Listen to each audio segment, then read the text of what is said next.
Darkness falls over Yorkshire. The headlamps of countless cars crisscross the moors as a numbing cold grips the rally for the first time. Just north of Harrogate, the action really begins, under a hunter's moon.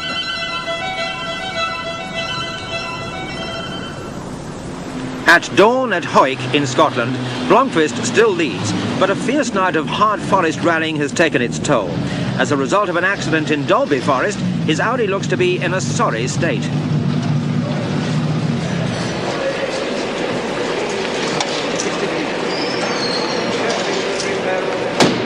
Stig is not a happy man, especially as the German mechanics don't seem to be terribly interested in his problems. Every major team has experienced a night of setbacks. In the Toyota camp, Eklund has retired, but Voldegaard has stormed through to hold a superb second place. What happened during the night, Bjorn? The most surprising thing is we have seen Kildare as nice as it ever have been before. It was a clear night and frozen roads, beautiful. Beautiful for Bjorn, perhaps, but the Opel team's two Finnish drivers have both been off the road, along with Kankonen and Antero Laine. It was sort of crest and 60 meters and 90 right, and there was no advantage arrow, and we didn't have time to brake. Were you all three off at the same time then? Yeah, we were in the row, like queuing on the traffic light. It was very good up till the Kildare Forest, where we had a puncture and had to drive about 6 miles in a puncture. Dropped about a minute and a half and maybe two places. So, but other than that, we've had no problems. So where were you then before that then? What position? We were actually lying either third or fourth at that point, but we've dropped back now to, we're not sure whether it's fifth or sixth. Craig Forest in the Scottish border country, bone dry and dusty, the road surface frozen rock hard after a sub-zero night. This is classic RAC rally territory.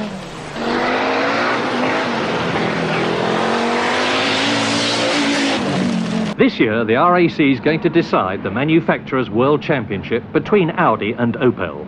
Here at David Sutton Motorsport in Acton, the Audi Quattro team cars are made ready. And what cars? Computers, 5 cylinders, turbocharged, 350 horsepower and 4-wheel drive. Complex cars. So how do they keep them going at the service halts? When the rally car arrives, it can only spend 2 or 3 minutes with us, and we've got to be as efficient as we can to put on new tyres, put in fuel, and carry out any repairs or adjustments the driver may want.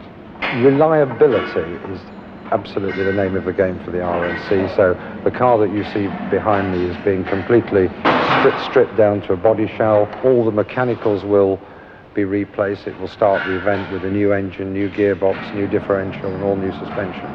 We think we've got the right car for the RAC conditions. It's wet, it's sticky, it's muddy, it can be rainy. 4-wheel drive, in my view, is the technology of the future.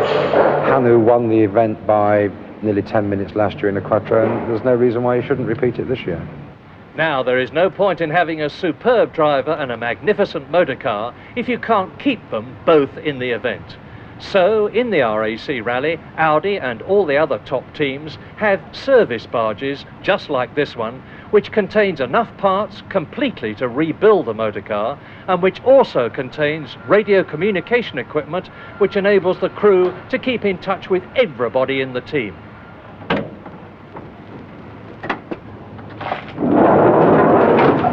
Look at this, for instance, a mechanical Aladdin's cave of everything you need in case something goes wrong. Gearbox, differential, half shafts, lights, gaskets, tools, everything. And what a contrast to the 1930s, when in the original RAC rallies you could even take your caravan with you. Disaster for Mikkola at Knowsley Safari Park. He's cut a corner a fraction too fine, hit a tree stump and collapsed a front strut. The Quattro appears to be almost immobile despite a gathering crowd's efforts. The anticipated battle for the lead suddenly seems a distant memory.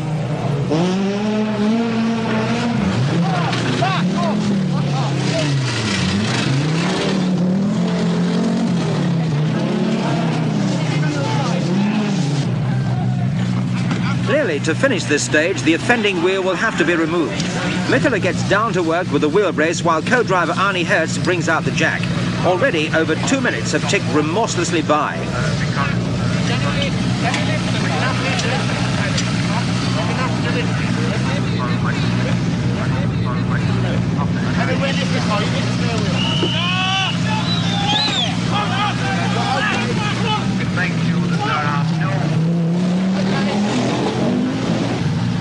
Only the enormous experience of these two professionals prevents panic setting in.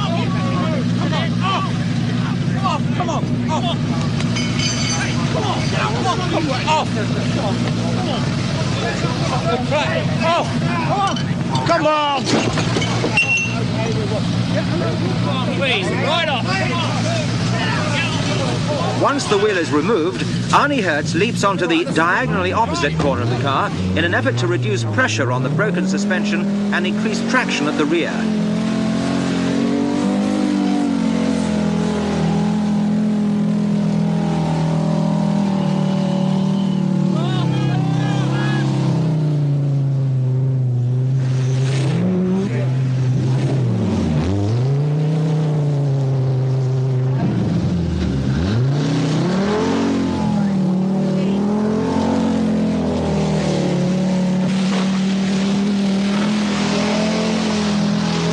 Finally, some grip is found, but over 5 minutes have passed. Arnie Hertz clings on grimly as Mikkola drives to the end of the special stage. So if they can get through the two lines. Michel Mouton's Audi moves up to second. And Voldegaard continues to charge. He's fourth fastest here. Just beaten by McRae's Opel Manta.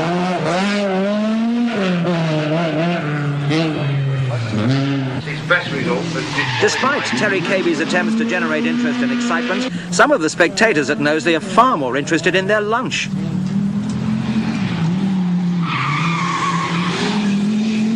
How much time have you lost being able to calculate? 5.5 minutes. But we got out, you know. Yes, at least you got out. Yes. At the service point after the Knowsley Safari Park stage, Audi mechanics replaced the front wheel suspension, but Hanno was dropped to 26th place. So how are you looking forward to the prospect of driving now then? Oh, it's not first time we have dropped down, so so let's see.